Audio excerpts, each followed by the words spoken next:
फक्त 2% किंवा 1.79 लाख करोड कशाची अमाऊंट आहे मित्र? गेल्या वर्षभरात भारतामध्ये जी गुंतवणूक झाली त्यापैकी एवढे पैसे फक्त म्युच्युअल फंडमध्ये आलेत. आता फक्त का बरं म्हणतोय तर गेल्या वर्षभरात 33% जी इन्व्हेस्टमेंट आली फायनान्शियल ॲसेटमध्ये.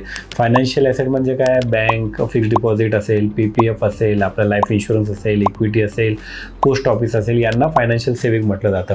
तर यामध्ये 33% आली. त्या 33% पैकी फक्त 6% म्युच्युअल फंडमध्ये आलेत. बँक FDमध्ये जवळजवळ 35% गेले, लाईफ इन्शुरन्समध्ये 18%, PPFमध्ये आणि पेन्शन फंड्समध्ये 22% रक्कम गेलेली आहे.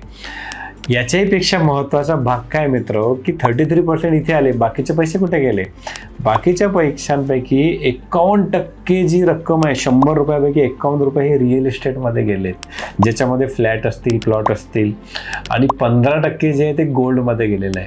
तर तुमचा पोर्टफोलिओ बघा. तुम्हाला अजूनही असं वाटत असेल की तुम्ही म्युच्युअल फंडमध्ये खूप सारी इन्व्हेस्टमेंट केलेली, तर असं नसणार. ती अतिशय छोटा भाग असेल तुमच्या टोटल पोर्टफोलिओच्या. तर मित्र, म्युच्युअल फंडलाही तुमच्या पोर्टफोलिओचा अतिशय महत्त्वाचा भाग बनवा आणि त्याच्यामध्ये मॅक्झिमम कॉन्ट्रीब्यूट करायचा प्रयत्न करा. अधिक माहितीसाठी नक्की फोन करा. Thank you. Mutual fund investments are subject to market risks. Read all scheme related documents carefully.